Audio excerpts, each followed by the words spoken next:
20th of May, almost 2 weeks ago now, the Chinese government had turned off the satellite. Furthermore, television cameras had been banned in the square. No more live spot location shots without that satellite feed or Jimmy behind his camera. At least, not in Tiananmen Square, and that's where the story was, at the center of the action. Once again, she would have to make do with a phoned-in report. Nicky returned to the bedroom where she dressed rapidly. She then left the suite. Despite her sense of urgency and her need to be outside in the square, Nicky headed for the ATN suite a few doors away from her own. The suite served as a makeshift newsroom for them. She knocked lightly, and the door was wrenched open by her cameraman, Jimmy Traynor. "Hey, you're supposed to be grabbing a few hours shut-eye, Nicky," he said. I know, but I couldn't sleep.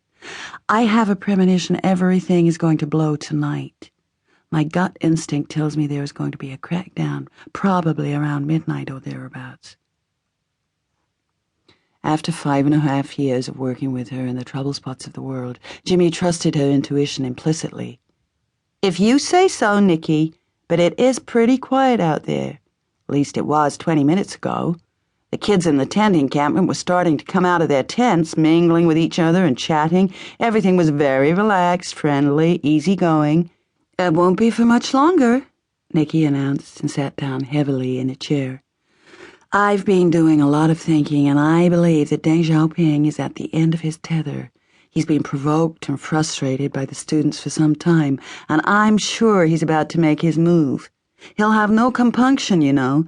He'll order the troops to move on the students. There's going to be a bloodbath." "Oh, God," said Jimmy. "Those kids are so young, so idealistic, and they're so peaceful. All they want is to be listened to. They just want to be heard." "That's never going to happen," Nicky replied. "You know as well as I do what the students call Deng and his cohorts, the gang of the old, and they're absolutely right. Deng is 85 and far, far too old to understand the way it is today. He's completely out of touch with his generation. All he's interested in is clinging to power." Jimmy took a deep breath. "Okay, so what do you want to do, Nicky?" "I want to be out there right in the middle of it when it happens, to tell the outside world the way it is in China on this Friday night, the 2nd day of June in the year 1989.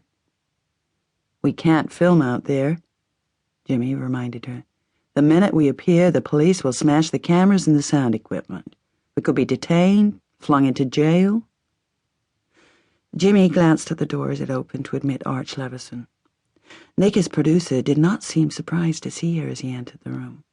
Nicky looked up at him and said, "There's going to be a crackdown, most probably tonight." "You're not often wrong, Nicky," Arch said, "and I'm inclined to agree with you. Rumors arrive, mostly about troop movements seen in different parts of Beijing again. We better prepare ourselves. I think it's going to be a rough weekend." Jimmy made no comment. He paced up and down the room, looking preoccupied, fingering his chin. Finally, he stopped, addressed Arch. "Since we can't manage any live shot locations in the square, I'm going to have to film Nicky doing her stand-ups in another part of town, the way we did at the beginning of the week." Arch shook his head. "I don't think we dare risk that again. The city's teeming with police, and we wouldn't get 2 steps before we were in deep trouble. I'm not going to take that chance." "Oh, come on, Arch," Nicky cut in peremptorily. "I'm a war correspondent, remember? I've been in harm's way for years. Please, Arch, let's attempt to do at least one newscast live on camera tonight, no matter where we actually film it. I realize we can't feed it to New York via satellite, that it'll have to be shipped, but even so, the network would have it on time to run it Sunday or Monday. There's no problem getting the film out by courier via Hong Kong and Tokyo, is there?" "The couriers are still operating," Jimmy assured her. He hurried over to the window. Pulling it open, he went out onto the balcony, stepped back inside, and stood gazing at the balcony from the room for a moment.